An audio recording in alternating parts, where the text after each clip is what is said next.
Nós vamos estar ouvindo a palavra de Deus com o irmão Leandro Malvese. Meus irmãos, eu lhes cumprimento com a paz do Senhor. A paz do Senhor. Tem gente acordada lá no fundo, lá? Eu não vi. Tem, desse lado aqui tem. Glória a Deus por isso.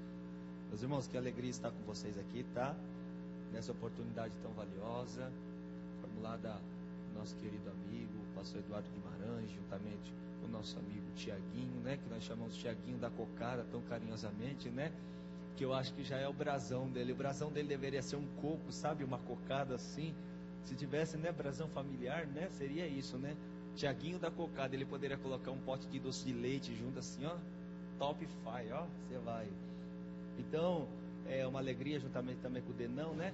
Eu conhecia já o Tiaguinho. O Tiaguinho era lá o peregrino já em Jundiaí, lá já estava lá andando, lá pregando e batizando gente com o Espírito Santo do Senhor, né? E ele pregando. E apareceu o Denão lá, falei, rapaz, Campinas está bem servido. Depois veio Tiago de Assis, né? Os caras.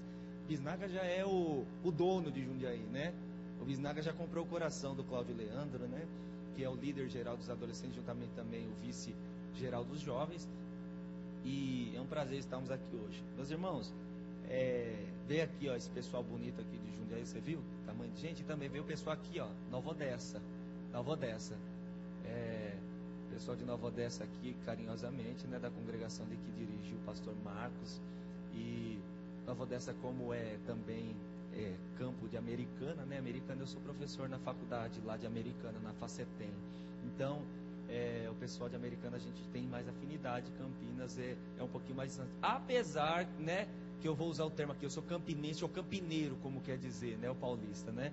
Eu sou dessa cidade, eu nasci aqui e tenho orgulho dela também. Queridos, hoje nós vamos falar de um teminha aqui engraçado, né? Que também é muito comovente, que acredito que tem sido trabalhado muito dentro das mídias sociais, tem sido trabalhado muito dentro do YouTube, né? Muitas pessoas têm trabalhado ele, mas poucas pessoas têm autoridade para trabalhá-lo, tá? Eu sou professor na área de filosofia, sociologia e história, ok? Trabalho já há muito tempo com pesquisa, faço mestrando em ciência política, tá? Aqui na Universidade de Campinas, na Unicamp, orientado por um cara engraçado, careca, tá? Que está direto aí nos cafés filosóficos, tá? E é um prazer inigualável estar aqui com vocês e quero hoje aqui abordar alguns temas acerca das falácias do ateísmo, porque hoje, não sei se você sabe, no último índice que nós tivemos, o ateísmo ele está enorme no Brasil. Nós temos cerca de 100% de jovens, 11% são ateus no Brasil. O ateísmo é a religião que mais cresceu no ano passado, ok? O ateísmo cresceu cerca de 3,7% no país. E dado isso é o fato de o cristianismo estar desacreditado, ok? Eu tenho aqui essa mochila engraçada, talvez você perguntou, esse cara é testemunha de Jeová? Não, rapaz. Não faz isso comigo. O meu pastor é possivelmente o maior apologista contra os testemunhas de Jeová, Ezequias Soares da Silva. Aí você me quebra. Então, eu trouxe livrinhos para vocês verem, tá bom? Livrinhos básicos, tá? Este é um livrinho, ó, Porque Eu Não Sou Cristão. É um livro da década de 60, lançado por Bertrand Russell, ok? E Russell, ele ganhou o prêmio Nobel, ok? Com este livro. E quando ele escreveu este livro, ele dá algumas razões porque os argumentos cristãos são falácias, tá? Eu vi um presbiteriano aqui, eu fiquei feliz, porque eu sou formado pelo Mackenzie em teologia, tá? E filosofia também, fiquei feliz de te ver aqui. Tem esse também, esse já é muito conhecido dentro do Brasil, Justo Gonzalez, ok? Esse daqui é uma breve história das doutrinas cristãs. Tudo que você quiser saber sobre o cristianismo, sobre as doutrinas dele, está aqui dentro, você pode buscar. É muito livro, né? Esse é o maior teólogo que nós temos dentro do mundo hoje, tá? Dentro do campo cristão, no mundo, hoje nós temos este teólogo, Alistair McGrath, Fundamentos e Diálogos entre Ciência e Religião. É um livro que vai te ajudar muito. São livros que eu usei para formular aqui a palestra do dia de hoje. Esse é um padre católico, professor da Universidade de Roma, Batista Mudin, muito conhecido, e ele escreve Quem é Deus? Elementos da Teologia Filosófica. É um livro muito bem querido, tá? Um livro muito bem conceituado. Tiaguinho, é uma pilha, viu? Você vai segurando aí, viu? Qualquer coisa, sabe o que você faz? Jundiaí, nós temos uma mania, é minha, tá? Meu emblema. Você tem um jeito assim de quem gosta de pegar a logomarca, viu? Se pegar é o processo, viu? É meu, viu? Lá nós temos assim, ó, quando você dá algo que é muito extravagante, você vai, ufa, entendeu? Então hoje ufa é conhecido quase em Jundiaí geral. Esse daqui é o argumento ontológico, tá? Ontologia eu vou explicar para vocês o que é, tá? Tem gente que já está pensando que é matéria de medicina, não é não, fica tranquilo. Só porque tem nome estranho, o cara já coloca dentro da área da farmácia ou então dentro da área da medicina, não é assim? Falar, deve pertencer à medicina. Não, ontologia é uma doutrina cristã. Tiaguinho, dá uma segurada aí, vai segurando. Alistair McGrath, Apologia do século XXI, ok? É um livro também muito bom. Jovens, leiam, jovens. Tem jovem que está lendo só mensagem do WhatsApp. Agora tem jovem que está colecionando gado pela internet, né? Gadinho 1, gado 2, gado 3, né? Ufa! Esse cara é muito conhecido, ok? É o antigo Papa, o Bento XVI, Joseph Ratzinger. Ele escreve, Deus existe?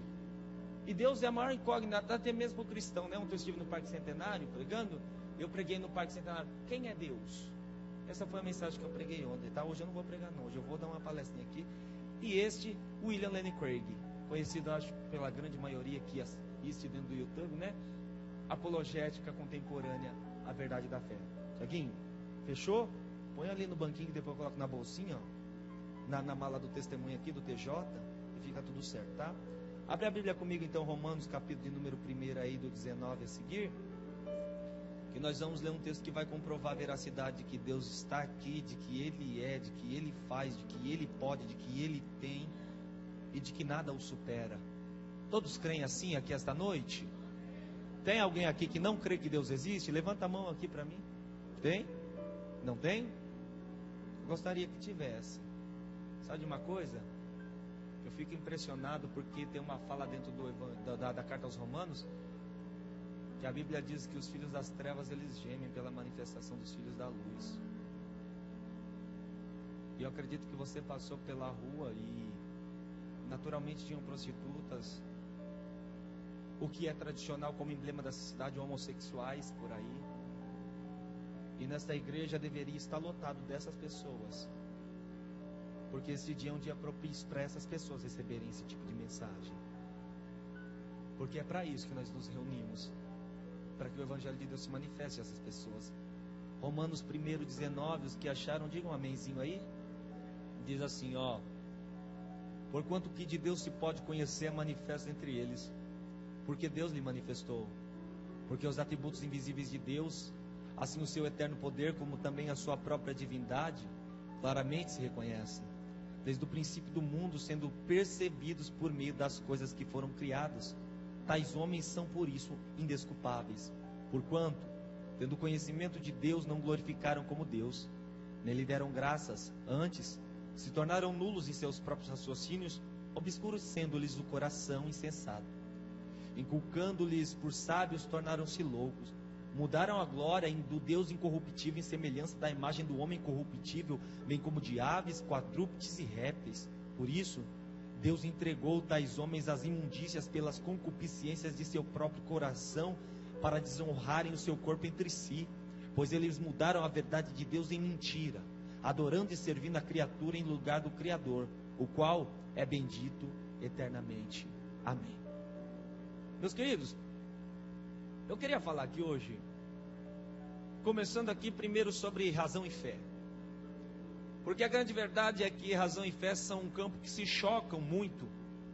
Porque quando eu encontro cristãos que estão sendo degladiados por seus professores, quer sejam de sociologia, história, né? Que a grande massa de história e geografia estão migrando dentro da política de esquerda, estão agora sofrendo retaliações dentro da sala de aula, porque eles perguntam a questão, por que você crê em Deus? E pessoas talvez, não é, que estudam dentro do campo científico e fazem pesquisa, tem ateus como seus orientadores, tem ateus como seus professores, estão sofrendo represálias dentro da sala de aula. E quando eu vejo cristãos, eles falam, poxa, eu queria ter um professor de filosofia cristão. Eu acho que é o sonho de todo cristão ter alguém que lhe fale acerca das verdades da fé dentro do campo da razão. Porque o que é razão? Razão é o pensamento que está dentro da questão lógica. E o que é fé? Fé é um campo de confiança cego. A fé é debruçar sobre alguém a sua confiança, sem poder enxergar, mas tendo certeza que este na qual você debruçou o seu interesse, sua vontade, o seu querer, ele é poderoso e suficiente para fazer. Porque o objetivo e o objeto de estudo que nós temos dentro da igreja se chama Deus. E Deus nós já vemos que ele é divino. E a expressão divindade significa alguém que tem características, atributos superiores daquele que é diferente dele. Nós somos seres casuais. Nós somos seres temporais. Nós somos seres limitados. Mas nós temos um Deus que não participa deste tempo, ele é atemporal. Nós temos um Deus que ele é onipotente e todo o poder está em suas mãos. Nós temos um Deus onisciente que sabe de todas as coisas, e mais junto da sua onisciência está a sua presciência. Por antecipação ele enxergou todas as coisas e sabia de tudo. E nós temos também um Deus que é onipresente, está aqui, está na sua casa, está lá onde você direcionou o seu pedido de oração, trabalhando em favor da sua história. Então, dentro deste campo de atividade entre fé e razão, comuni-los, pois esta é a máxima e é o maior interesse que nós tivemos dentro do século passado, dos grandes séculos que se passaram. Porque, vamos lá, primeiro, se nós formos trabalhar a questão da razão e da fé, nós precisamos saber como nós uniremos fé e razão. Porque se fé, Samuel, é acreditar, e razão é pensar. O pensar logo quer uma área quadrada, não é? Delimitada com positividades matemáticas. Melhor dizendo, ele quer resultados precisos. Você já pensou que dentro do campo da ciência moderna, a partir do século de número 19, quando temos a revolução científica, tudo era comprovar aquilo que você diz. É assim ou não é?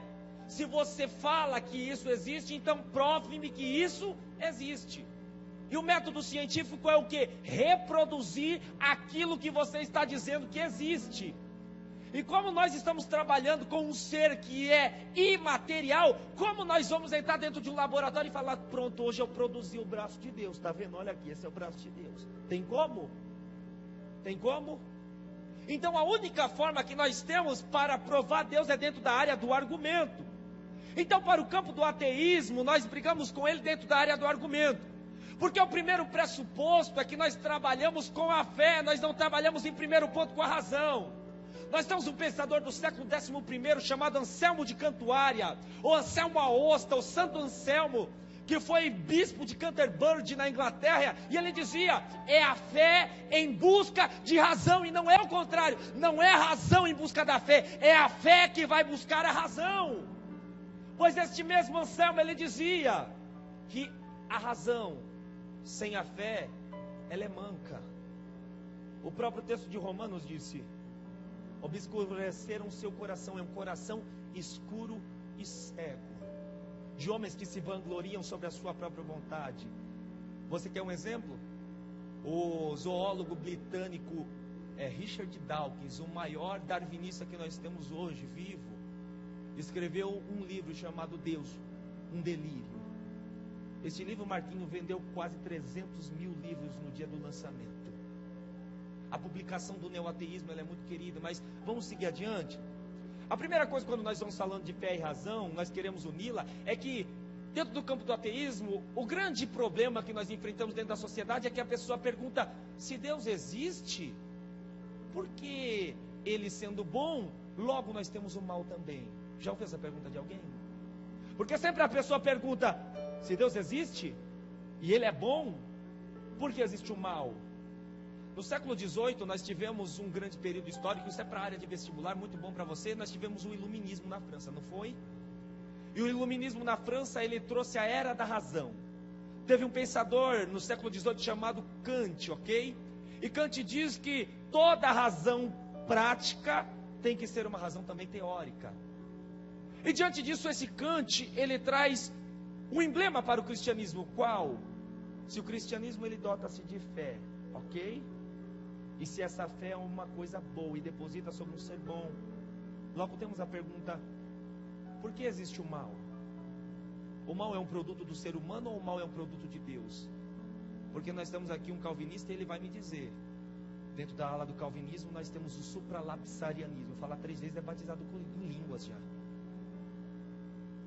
E o supralapsariano, ele acredita que Deus é o condutor e o criador do mal. O infralapsariano também. São áreas dentro do campo determinista que acreditam que Deus criou o mal.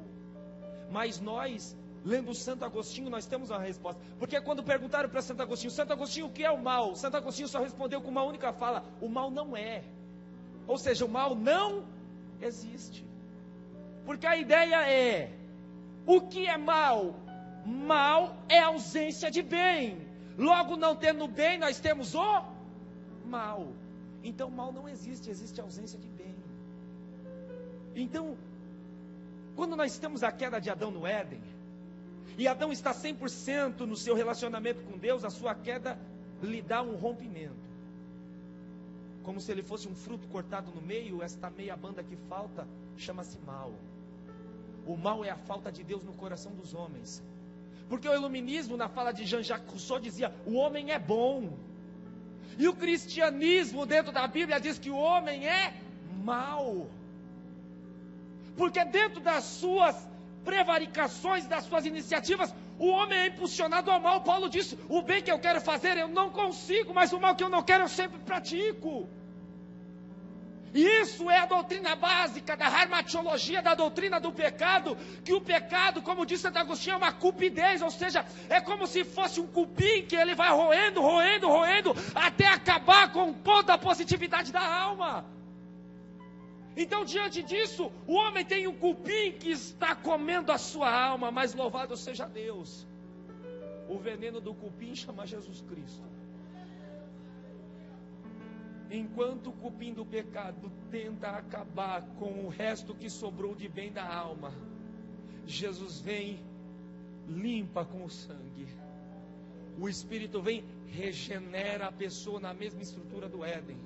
O mesmo Espírito santifica para processo de intimidade com Deus. Ele tira o véu de cima a baixo, vai rasgando e vai dotando ele de intimidade para entrar dentro. E a fé é positivamente criada em seu coração. Então, dentro dessa estrutura, o mal é ausência de bem. Você provavelmente já viu um vidinho que passam por aí na internet, não é? De Einstein. Porque dentro da área da física é igual a causa e ausência. Existe frio? Não existe. Existe ausência de calor. Existe escuro? Não existe. Existe ausência de luz. Porque não existe na Bíblia: criou Deus a escuridão. Não, diz: existia a treva e criou Deus a luz. Não é isso?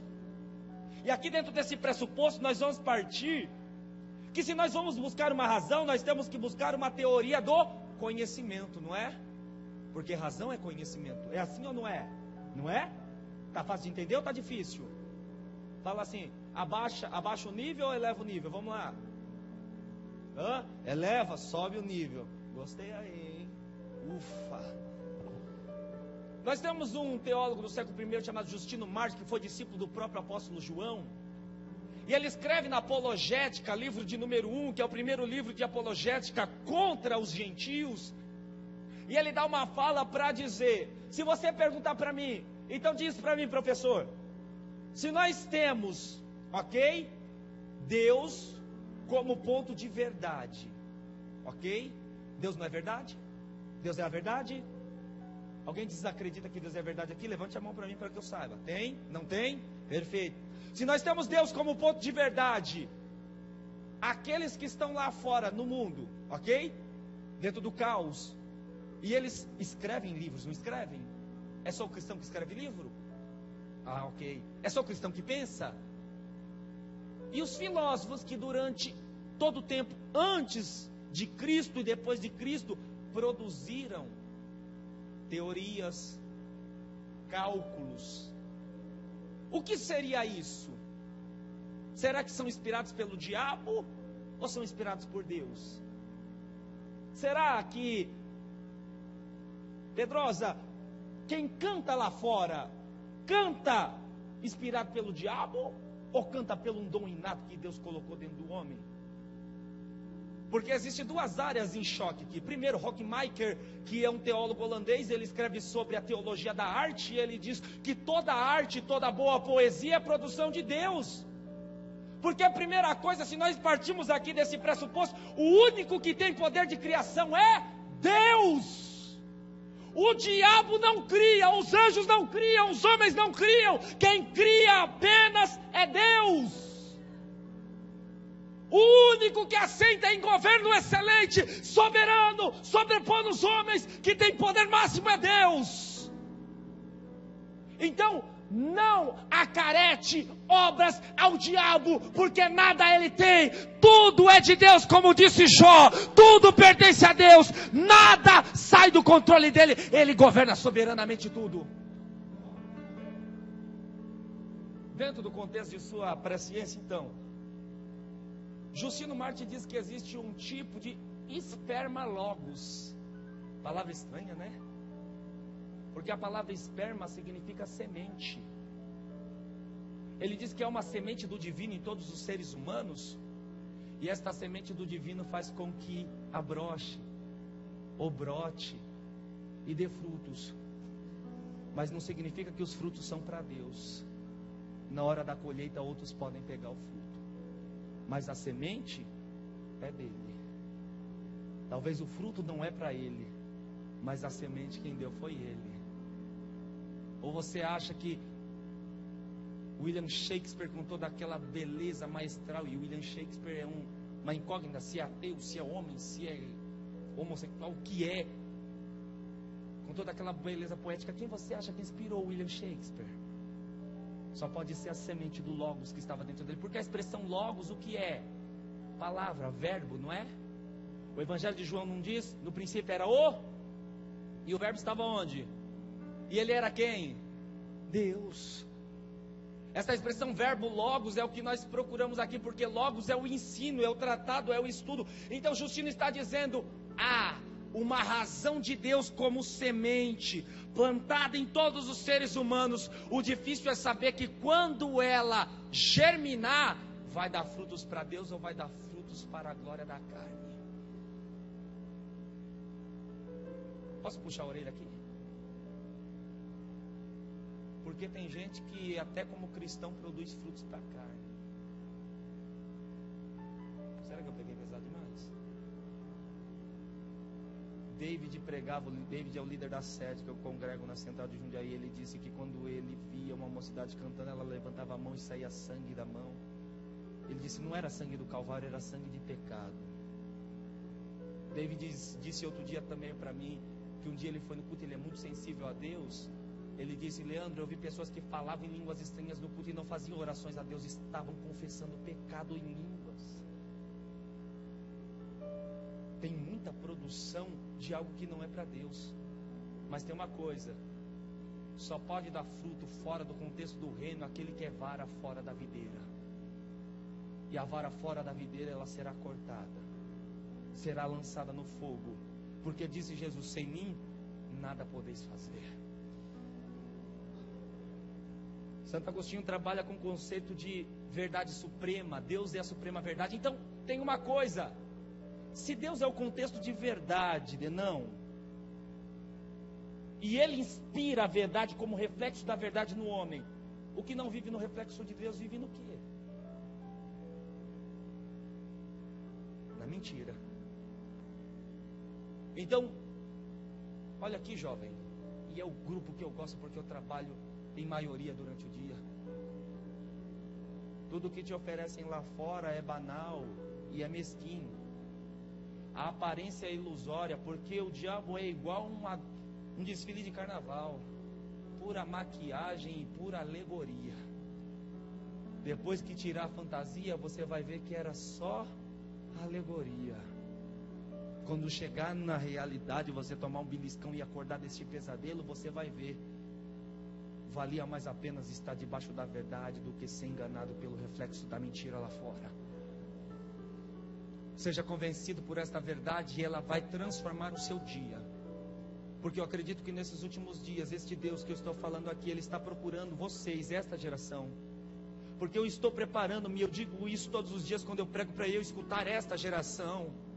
É esta geração que eu quero escutar pregando nos dias depois dos meus, falando acerca de Cristo, falando acerca da verdade de Cristo, mas para isso a verdade suprema precisa refletir sobre a sua linguagem, sobre a sua forma de se comportar, sobre o seu padrão ético-moral, sobre o seu comportamento, porque tem uma coisa, às vezes esquecemos que 24 horas por dia, todas as áreas da nossa vida, isso é teologia reformada, a nossa vida é para a glória de Deus. Você come para a glória de Deus, você veste para a glória de Deus, você canta para a glória de Deus, você se relaciona para a glória de Deus, toca no WhatsApp para a glória de Deus, posta para a glória de Deus, vai estudar para a glória de Deus, respeita os pais para a glória de Deus, senta na mesa para comer como família para a glória de Deus, o pai educa os filhos para a glória de Deus, a mulher respeita o marido respeita a mulher para a glória de Deus, 24 horas por dia. O culto começa lá fora e vem se refletir aqui dentro. Se lá fora o culto for ruim, aqui ele é ruim também. Sabe por que tem gente que o culto está ruim aqui dentro? Porque o livro de Levítico já dizia: o fogo arderá continuamente perante o altar. Mas qual é a causa? O povo traz a lenha para queimar no altar. Seu altar está sem fogo lá fora, e você vem com ele minado de pecado, esvaído no pecado aqui dentro, e quer acender ele aqui dentro. Meu filho, aqui não é tenda de milagre não, aqui é a casa do Senhor, aqui se manifesta o reino, aqui o Espírito Santo sim trabalha. Mas tem uma coisa, olha para o seu irmão e fala para ele: traz lenha que possa pelo menos pegar fogo.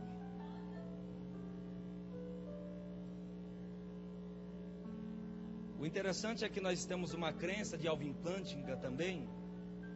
E Alvin Plantinga é hoje um dos maiores nomes dentro do campo da filosofia, tá? Depois você pega esse vídeo aí, vai ter na internet. Aí você vai pegando esses nomes aí estranhos, tá? Que parece nome de remédio. E aí esse Alvin Plantinga, você tem uma crença dele interessante. Alvin Plantinga pegou uma crença de João Calvino, ok? Chamado Sensus Divinitatis. Olha que nome estranho, Sensus Divinitatis. E João Calvino dizia que dentro de todo ser humano existe um senso do divino. É o que Aristóteles já dizia, que o homem é um ser religioso. Você acredita que Aristóteles diz que o homem é um ser religioso em procura de Deus? Mas o que tem no meio dessa procura? Um abismo. O interessante é que Timóteo disse que há um mediador entre Deus e os homens. Se havia um abismo, Jesus virou a ponte. Quem passa pela ponte chega do outro lado e encontra Deus. Mas o problema é que tem gente que está com medo de atravessar a ponte e está caindo dentro do abismo. Ou então tem gente vacilando durante o seu percurso de transposição e já está dentro do abismo faz tempo. E o pior é que tem gente que não tem disposição para estender a mão para tirar quem caiu do abismo.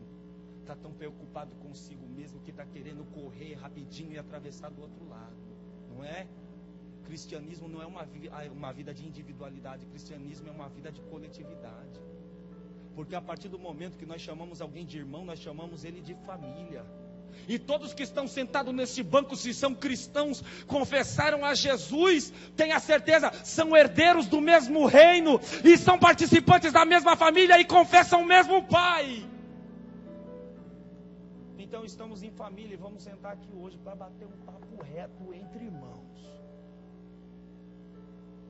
Só que João Calvino tem um grande problema. Ele diz que existem eleitos, não é? E ele trabalha esta característica dos eleitos, como esses eleitos. Vamos lá. Quem acredita em livre-arbítrio aqui? Levanta a mão. Tem muita gente que não acredita. Quem acredita em predestinação? Levanta a mão. Não, você fica com a mão abaixada. Quem acredita em predestinação? Ok. Tivemos um movimento no primeiro século chamado gnosticismo. O gnosticismo, ele é uma doutrina asceta. O que é asceta? Se separa para Deus. Segundo ponto, ele é sectário, ele não permite que ninguém entre. Terceiro, ele é esotérico. O que é esoterismo? Eles acreditam que é um tipo de conhecimento especial dados apenas para eleitos. Na manifestação do século IV, ele evolui e se chama maniqueísmo. De Mani, sai da Babilônia, vai ao Egito e sobe até as regiões de Roma. Um dia um cristão, um ex-maniqueísta vem ao cristianismo. Porque dentro da área do maniqueísmo, do gnosticismo, tinha uma doutrina que haviam eleitos que recebiam uma doutrina especial. E no livro Livre-Arbítrio, Santo Agostinho escreve sobre os eleitos, trazendo essa doutrina do maniquê, porque nessa Bíblia aqui eu nunca vi falar que Deus predetermina alguém. Eu vi na Bíblia dizendo: se o Filho vos libertar, sereis livres. Porque até mesmo o texto, e eu não quero entrar em discussão dentro dessa causa, se nós formos trabalhar em liberdade, Romanos capítulo de número 8, ele trabalha num contexto judaico. E ele está querendo dizer porque Cristo se entregou, quais são os manifestos que Cristo faz, e ele vai dizendo qual é a condução que Deus trabalha. Porque um teólogo católico chamado Calhane, ele diz que Romanos 8, 28, quando diz: a esse que predestinou, esse santificou, esse que santificou, esse purificou, ele diz que aquilo é o grito eterno de Deus. E o que é o grito eterno de Deus? Imagine, eu quero ver alguém que eu não conheço, lá o bonitão ali perto do pilar branco ali, ó, de camisa preta, branquinho, forte. Qual é o seu nome? Tiago. Ó, é revelação. Imagine um dia, Tiago, antes que houvesse esses tempos somados, Deus sentado lá no posto da eternidade, aí Deus chamando Filho e Espírito Santo para conversar. Isso chama concílio infratrinitariano. Que nome difícil, né? Falar 3 vezes, vai ser batizado em línguas aí, viu? E quando ele estava sentado, ele falou: fechou o acordo? Fechou. Ele dá um grito, ele diz: Tiago! E o grito foi ecoando desde a eternidade até chegar aqui agora em você. E o seu senso de divino, ele ativou e falou assim: puxa, parece que Deus está me chamando. Um dia você entrou na igreja e disse: eu quero Jesus. Desde a eternidade o grito de Deus te chamando para perto.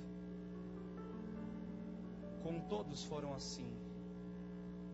Deus sentou-se e gritou o nome de cada um que está aqui antes que os tempos fossem formados, chamando por você. Mas este senso do divino em alguns está morto. E o que é que mata esse senso do divino? O pecado, o cupim que vai comendo e tira o senso do divino deles.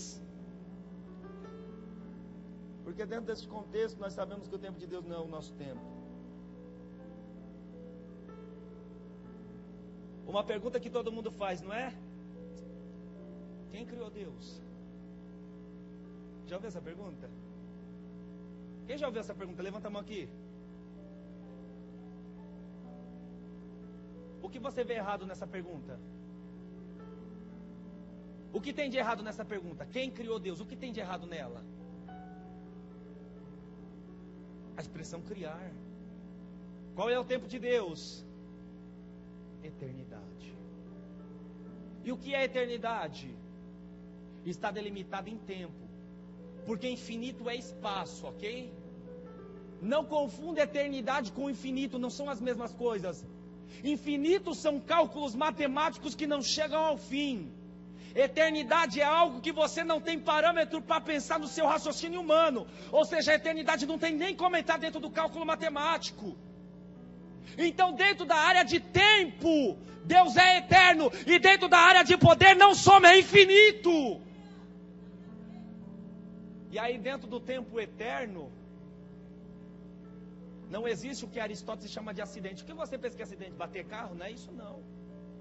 A expressão acidente significa modificação de algo. Você quer um exemplo claro? As mulheradas vão cascar o bico, bote aqui.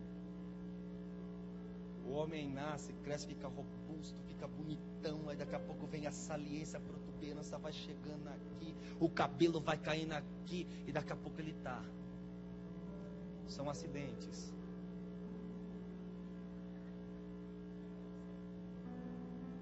O acidente está querendo te pegar, viu? Deus vai te livrar em nome de Jesus. Já pegou, ufa. Dentro dessas áreas de acidente, só sofre acidente quem está num tempo chamado Cronos. Eu olhei ali, ó, já são 21h07, rapaz. O tempo passou. Eu não sou mais o Leandro que estava lá atrás, quando começou aqui, já sou outro. Já mudou muita coisa. Você vai me ver daqui a 10 anos, provavelmente meu pai era careca, eu vou ser careca. Misericórdia, me livra, Senhor, em nome de Jesus. eu não vou ter mesmo vigor, provavelmente minhas pernas vão oscilar, eu não vou ter mais mesma estrutura física, a minha juventude vai embora, a sua também, a sua beleza estética também vai embora, toda essa volumosidade, toda essa silhueta, essa curvatória, ela vai embora também, você vai ficando robusto, vai ficando roliço, você vai ficando mais velho. Isso é acidente. Agora, dentro do tempo onde Deus está, não existem acidentes. Deus não envelhece. Deus não tem oscilação sentimental. Deus não muda. Deus não tem acidentes. Então a expressão criar está derivada dentro do nosso tempo. Só existe criação dentro desse tempo. Lá naquele tempo não existe criação. Na eternidade não tem como ser criado. Primeiro ponto, nenhum ponto literário existe que alguém criou Deus. Você já viu alguma literatura falando sobre o Pai de Deus? Então não tem relato literário, já é a primeira comprovação. Deus não pode ser criado. Segunda comprovação, se não pode haver criação lá dentro, quem criou Deus? A expressão latina, ens a ser, significa autossuficiente. Deus é tão poderoso, mas tão poderoso e tão suficiente, que Ele não precisa nem dele para ser criado. Ele existe automaticamente e espontaneamente. Isso é um susto. Deus não precisa nem dele mesmo para existir. É automático. O seu Deus é tão poderoso que automaticamente Ele é. É o Yesher era Rier de Moisés. Quando eu chegar diante de Faraó, eu vou dizer quem me enviou. O eu sou o que sou te enviou. Segundo ponto, em tempo e espaço. O que Deus fazia, ok? Antes de criar essa estrutura do mundo. Aí também já tem um ponto errado.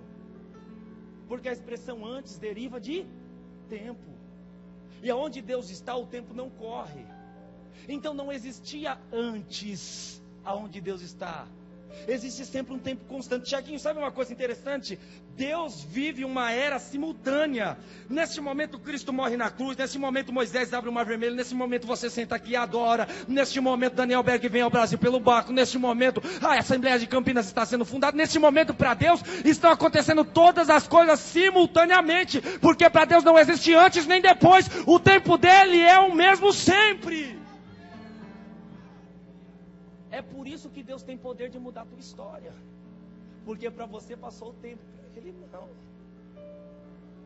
É por isso que se acontecer o erro para você, Ele pode apagar. Porque para Ele, o difícil é se o arrependimento vai chegar no coração. Porque arrependimento é procedido de uma palavra que em Romanos chama confissão. E sabe o que é confissão no Romanos? Tirar a máscara. Porque o protótipo de não arrependimento é hipocrisia. E o que é hipocrisia? Hipocrisia significa viver teatralmente. Tem muita gente que está interpretando um cristão. Mas o dia que você chegar aqui, filho, aleluia, e você jogar essa máscara aqui na beira desse altar, não importa se atrás tem uma mulher com 12 anos com fluxo de sangue, não. Ele não quer nem saber, afastada pela legislação social, ele não quer saber. Não importa se é um leproso que o sacerdote já tocou a agulha, já tentou curar e retirou da cidade e está cheio de trapo de imundícia, não importa não. Se você vir aqui tirar a máscara e falar, eu sou um mentiroso, eu sou um adúltero, eu sou um corrupto, eu não tenho como, Senhor, mas eu estou aqui me mostrando quem eu sou, eu estou confessando o que o Senhor faz. A misericórdia, ela te cobre e Ele te limpa do seu pecado.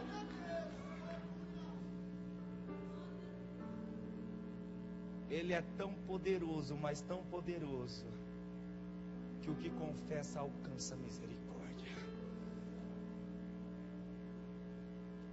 O último argumento para nós acabarmos, o argumento moral. Que o Denão vai fazer umas perguntas aí pro pessoal, não vai não, Denão? O Denão falou que a galera vai fazer. Tem gente que preparou a perguntinha aí já. Tem uma menina ali que tá me olhando, rapaz, ela tá só maquinando ali. Rapaz, eu tô só pensando que vai vir dali, viu, Tiaguinho? O argumento moral, nós trabalhamos dentro de duas coisas. Existe uma moral objetiva e uma subjetiva.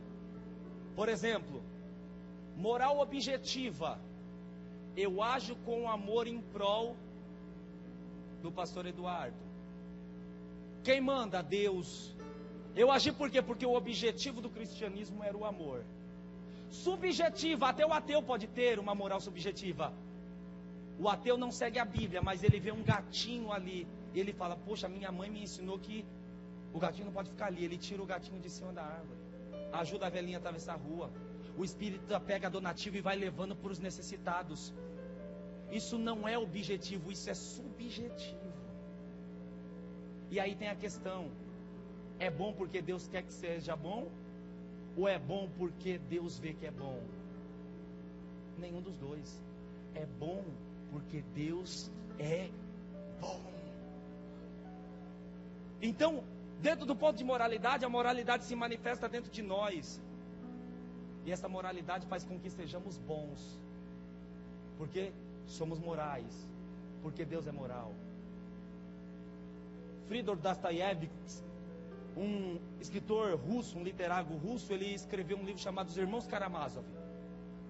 E nos Irmãos Karamazov ele escreve sobre o acontecimento da chacina que aconteceu dentro da Armênia pelos sarracenos turcos. E ele conta que um turco chegou diante de um berço, viu uma criança, ele começou a brincar com aquela criança. Quando ele brincava com a criança, ele pegou a criança, jogou para cima, colocou o punhal e enfiou na barriga. Então Dostoiévski ele diz a seguinte questão: se Deus não existe, tudo pode. E se o ateu te dizer o campo da razão é o campo supremo, tem uma questão. O Stephen Hawking ele escreveu numa breve história do tempo: todo ponto de razão morre. Porque depois da pós-modernidade, que o homem criou o campo cibernético, a razão está morrendo. Quem quer saber de estudar? Quem quer saber de livros? Hoje o campo que mais avança dentro da área de pesquisa é a tecnologia. Os homens criaram um reino paralelo dentro do seu mundo real.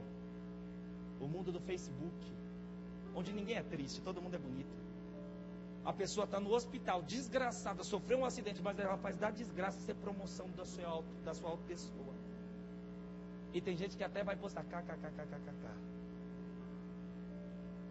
Ufa. Então, diante dessas questões que nós terminamos o nosso argumento, a razão vai morrer um dia. Mas tem uma coisa, Jesus Cristo disse: passarão céus e terra, mas a minha palavra não passará. A razão morre, mas a palavra que veio dos céus, o Logos vivo, permanece. Amém? Vamos passar para o pessoal, Tiaguinho? Vai. Só vai. Levanta a mão, por favor. Levanta a mão, Levante a mão, por favor, quem tem. Aí, já tem. Aqui, lá. Levanta ali. Confia. Em nome de Jesus, cadê você? Lá. Levanta a mão, gente. Levanta a mão. Perguntas. Aproveita que edição limitada. Qualquer coisa. Não é qualquer coisa. Pergunta, qualquer coisa. Vamos abrir no geral. Aí, Igor.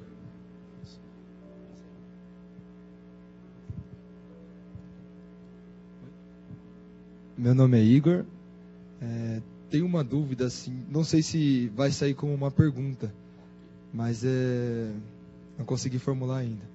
Mas é em relação ao relativismo e aliado ao antropocentrismo, assim, as pessoas que dizem que, na verdade, até pessoas assim, tá no meio evangélico, que dizem que tem coisas que não são sobrenaturais, mas que sim o homem consegue e tem a capacidade de fazer.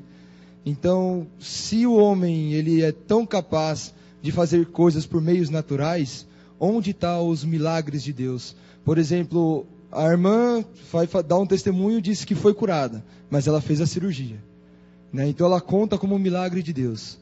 Então, onde está a divisão entre o milagre e a capacidade humana de fazer as coisas por meios naturais? Perfeito. O ser humano primeiro é um ser inteligente, dotado de uma verdade, igual nós dizemos, né?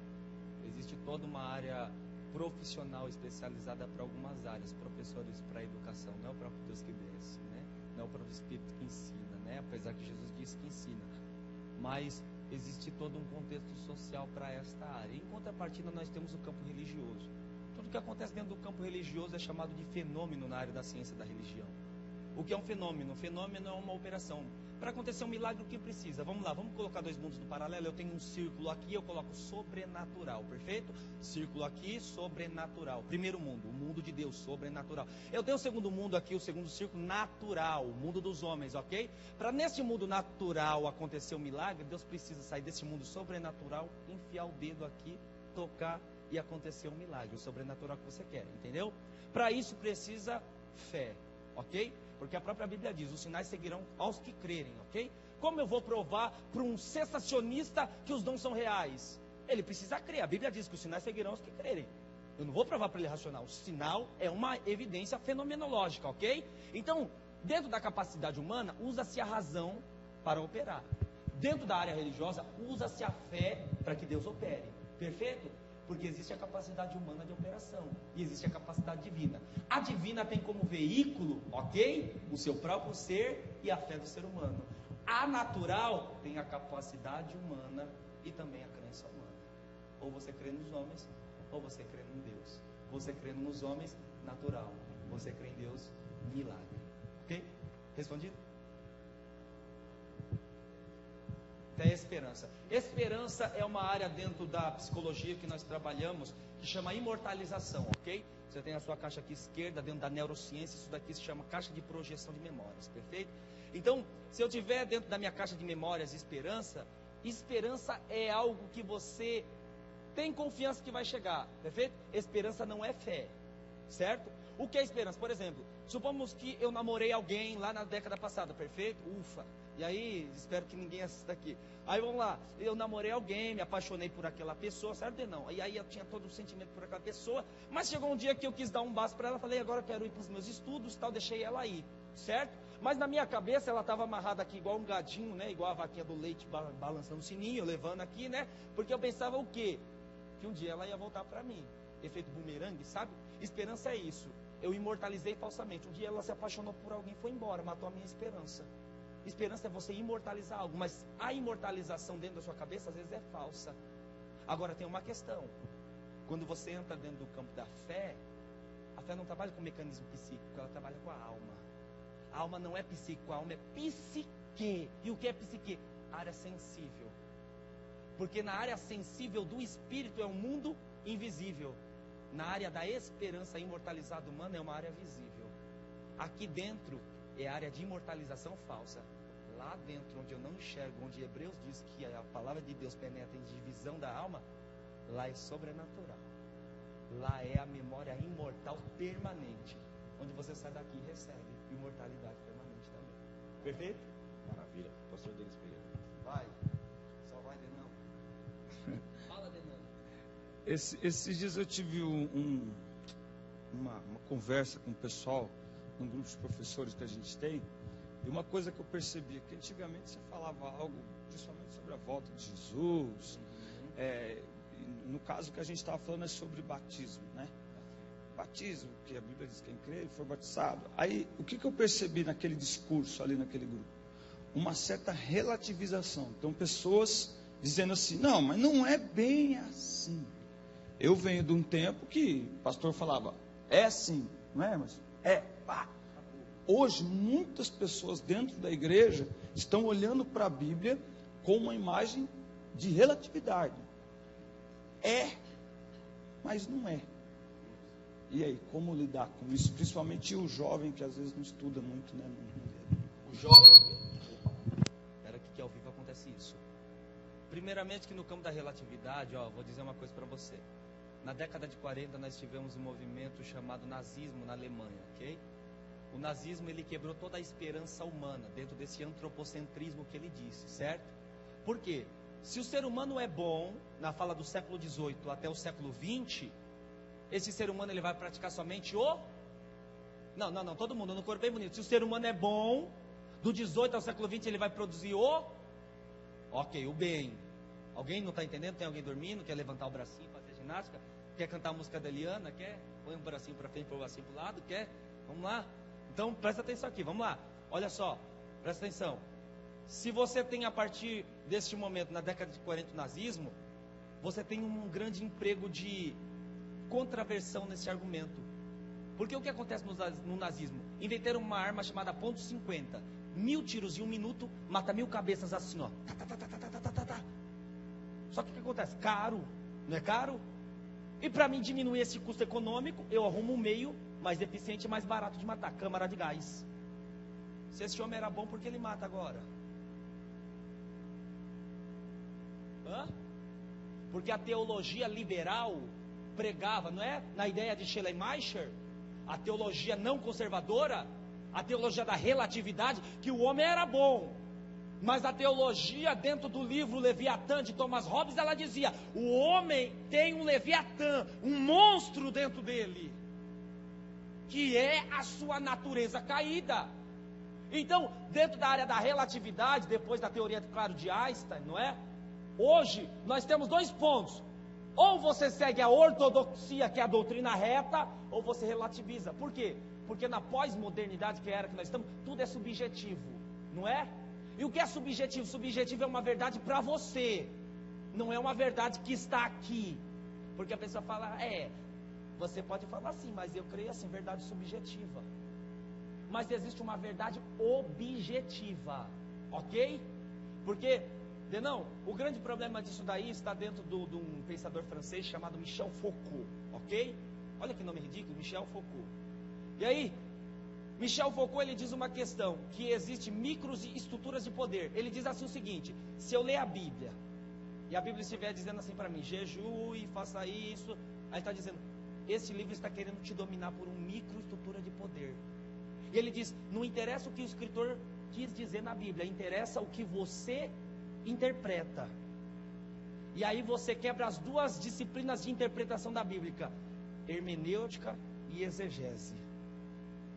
A Bíblia, para ser interpretada, médico estuda medicina, filósofo estuda filosofia, teólogo estuda teologia. Quem interpreta a Bíblia é teólogo. Então, dentro desta área de relativismo, tem muita gente que não é teólogo e está querendo interpretar a Bíblia por subjetivismo, relativizando pela verdade do seu eu. Mas aqui está a verdade absoluta de Deus, tirado do próprio Deus e dado aos homens. Então, a verdade relativa, ela surge quando o seu eu tira os mecanismos que são próprios para interpretar essa palavra. Veio o relativismo. Perfeito? Tem uma pergunta aqui. Se morrer, né? Se o ateu morrer, para onde que ele vai? Não, mas se ele não acredita no inferno, tipo assim, para onde que ele vai? Essa é a grande perspectiva. É os meninos aqui que perguntou, tá tudo escuro aqui, os tribulosos. Fui eu não. Eu só passei a pergunta, irmão. Não. Excelente a pergunta. Eu entendi o contexto que ele está querendo dizer. Parece até às vezes uma pergunta fora de contexto, mas é uma pergunta muito contextualizada. Parabéns pela pergunta. O seguinte: se o ateu morrer e ele não tem fé nos céus, aí ele pensa assim, não haverá uma realidade a devir, uma realidade pós esta, né?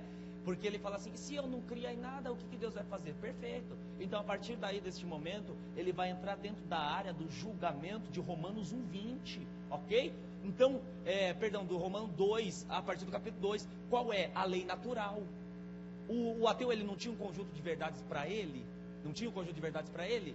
Porque é a mesma coisa se eu perguntar, se eu tenho um índio lá na Amazônia, que nunca escutou o evangelho, ele morreu, como ele vai ser julgado diante de Deus? Perfeito, pela lei natural. Ele tinha um conjunto de verdades dentro dele, que diziam para ele, isso pode, isso não pode. Se ele descumpriu aquilo, Deus julga ele por aquele pressuposto.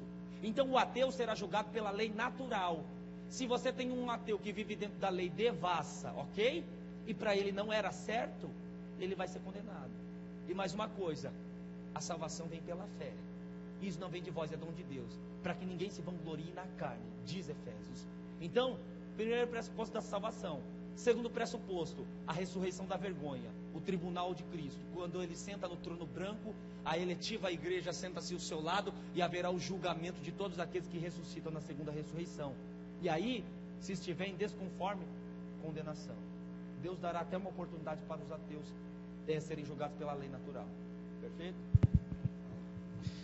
A minha pergunta é o seguinte: Posso cantar?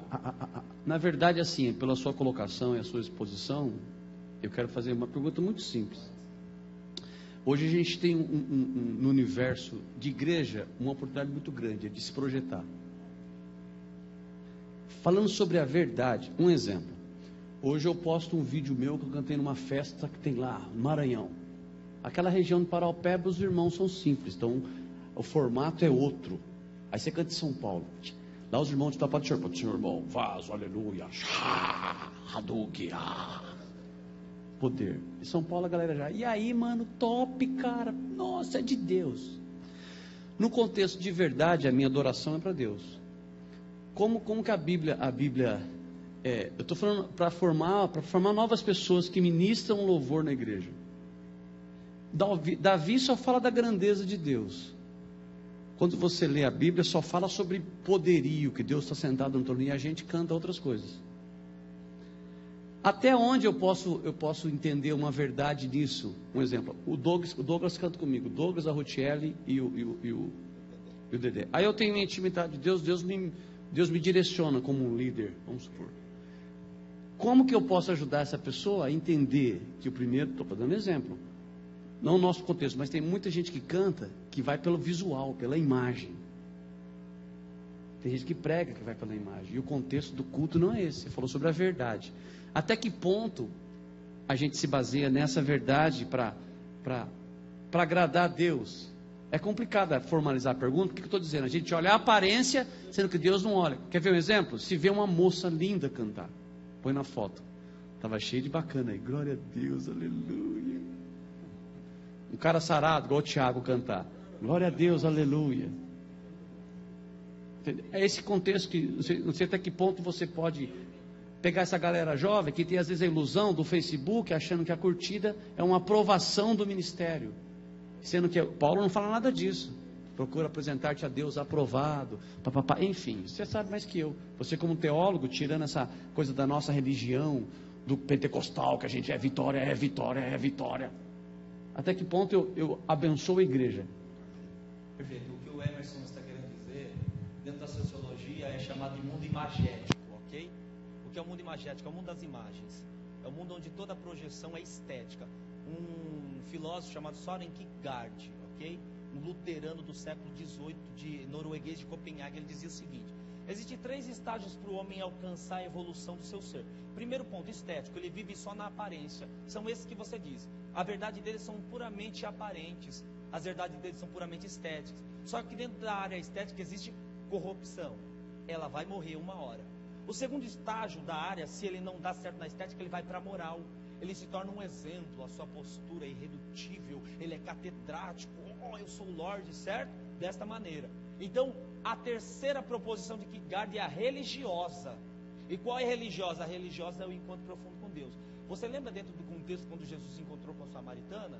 Porque qual é o contexto do samaritano? O samaritano ele só tem, não é? O Talmud samaritano e os livros de Moisés. Eles não têm nem profetas, porque não tinham profetas e ele não tinha outro livro. Aí a samaritana chegou em Jesus, porque no Monte Gerazim, os samaritanos adoravam e faziam ofertas lá. Nunca foram ao templo, não tinham calendário religioso e não participavam da festa dos judeus. E mais uma coisa, eram mestiços. Judeus misturados com outros povos. E aí a samaritana chegou diante de Jesus e disse assim: poxa, o nosso pai Jacó nos deu aqui a interpretação de que nós vamos adorar lá no monte. E vocês adoram lá no templo. Como que é a adoração agora? Ele diz: a adoração não é essa. Não é nem no monte, nem no templo. A adoração é em espírito e em verdade. O Pai procura tais que assim o adorem. Porque quando o mundo estético morre, vem o mundo moral. Quando o mundo moral não der certo também, vem o mundo do encontro profundo com Deus. É o que o Denon estava falando aqui. Quando todas as possibilidades humanas morrem e você fica debaixo da provisão. Porque uma coisa é certa, o Pedrosa, o Romanos 8:31, né, todas as coisas cooperam para o bem daqueles que são chamados segundo o propósito de Deus, né? Na NVI diz: e sabemos que Deus age. E Deus age em que maneira? Em estruturar vasos. Porque quando você vê todo o glamour em cima de alguém, a expressão glória, que é acaretar a outro, ok? Uma postura de destaque, tirou de Deus e colocou nele. Sabe como o verdadeiro evangelho se projeta? quando as obras maiores do que a de Cristo forem manifestadas. Eu falei isso no centenário ontem. Ele alimentou 5 mil no deserto. Alguém alimentou 10 mil aqui já? Perfeito. Então está fora do contexto. O pastorzão da porta estreita aqui quer fazer uma pergunta. Pergunta, irmão. Pastor Japa, tudo bem? Primeiramente, ufa, tudo bem? Leandro, a afirmação, que até uma música hoje no nosso meio evangélico, que aquela ninguém explica Deus, é correto ou não? Porque eu acho que o explicar vem de acordo com que você ter experiências com alguma coisa. É que nem, por exemplo, eu tive a experiência de ver a conversão dos meus pais, de ser batizado com o Espírito Santo. Eu acredito que eu tive experiências com Deus, de convivi com isso e creio que Deus trabalhou ali. Então, quando quando eu vi que ninguém explica Deus, eu dei aquela, então eu queria saber se essa afirmação é correta ou não. Ninguém explica Deus. Primeiro que a frase ninguém explica Deus é de Santo Agostinho, ok? Não uma frase daquele conjunto que canta, ok? Então, a ideia de ninguém explica Deus, Agostinho estava querendo dizer. Vamos lá. Quando Agostinho escreveu assim, perguntaram assim para Santo Agostinho, como compreender a Deus? Aí Santo Agostinho chegou na beira do mar Mediterrâneo e viu um menino com um balde. Ele perguntou: o que você está fazendo? Ele falou: eu vou colocar todo o mar Mediterrâneo dentro de um balde. Aí Santo Agostinho disse o seguinte: é mais fácil um menino colocar todo o Mediterrâneo dentro de um balde do que um homem explicar a Santíssima Trindade. O que Santo Agostinho estava querendo dizer aí? Que Deus é mecanizado pela fé e não pelo argumento racional. Porque o que de Deus se manifesta para a comunicação, você chama atributos comunicáveis. Existem atributos que ele se revela e tem atributos incomunicáveis. O que Deus se pode explicar, a Bíblia revela. Nós lemos o texto aqui esta noite. O que Deus não se explica, ele não quis se manifestar. E aí o Deuteronômio 29 diz: as reveladas são aos homens e seus filhos, as encobertas ficam a Deus. Então, explica-se Deus até onde a Bíblia diz. E existe limite no raciocínio humano. O raciocínio humano ele é incompleto, ok? Mas o raciocínio de Deus é perfeito. Um dia ele se revela como ele é. Aí nós vamos saber. Aí você vai ter toda a explicação perfeita, ok? Leandro, boa noite. Meu nome é Ricardo. Na realidade, eu não quero ser advogado do diabo aqui, apenas de repente saber a sua opinião, porque alguns rabinos eles sempre querem questionar deste lado. Deus não aceita sacrifício humano, sim ou não? Não. Nós sabemos no Antigo Testamento, enfim, por que aceitou o sacrifício de Cristo, um sacrifício humano, então? Porque Cristo desce com o propósito do concílio infratrinitariano. Cristo desce na representação do Cordeiro. Cristo não desce na representação do homem. Cristo morre como Deus que morre na cruz como homem, submetendo-se ao próprio Deus. Então, à medida que está sendo morto ali, Deus não vê um homem, Deus vê o Cordeiro. Então ele está na representação do Antigo Testamento para cumprir a lei, para que a graça se manifeste. Então, quem morre diante dos olhos de Deus não é a proposição de um homem, ok? E a questão é o seguinte: Deus não aceita sacrifícios humanos, porque como ficariam os homens matando uns aos outros para que Deus tivesse agrado em seu coração? Então, seria uma contradição, já que ele diz que nós somos imagem e semelhança.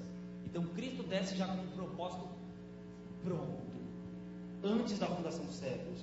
Então, ele já estava morto antes da fundação dos séculos, como projeto de Deus. É por isso que ele morre como homem. E essa questão rabínica, ela está completamente equivocada, porque o sacrifício para Deus, para que pudesse completar o seu plano de salvação, que foi fundado antes da fundação deste tempo que nós estamos vivendo, ok? Era que ele mesmo seria o próprio sacrifício. O Isaías 53 é o caso. Uma amiga minha na USP, ela gritou dentro da sala com um professor que é rabino, Yonar Askevini. Ele era professor de literatura sociológica. E ele começou a falar que o cristianismo não prestava, e ela começou a gritar para ele: Isaías 53, ele disse: saia da sala. Porque o grande problema é o seguinte: Isaías 53 vai ficar onde? Porque você vê ali que o aspecto daquele sacrifício é um homem que vai morrer, certo? Então, esse é o grande problema que nós temos. Não sei se eu te respondi. Tá? Fechou? Fechou?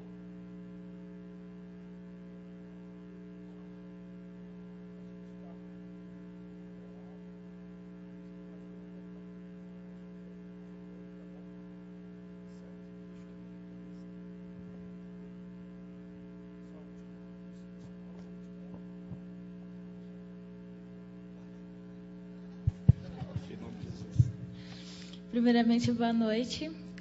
A minha questão é o seguinte: a gente crê que Deus, antes de que tudo acontecesse, ele já sabia. Se ele sabia que Lúcifer ia sucumbir ao mal, por que ele o criou?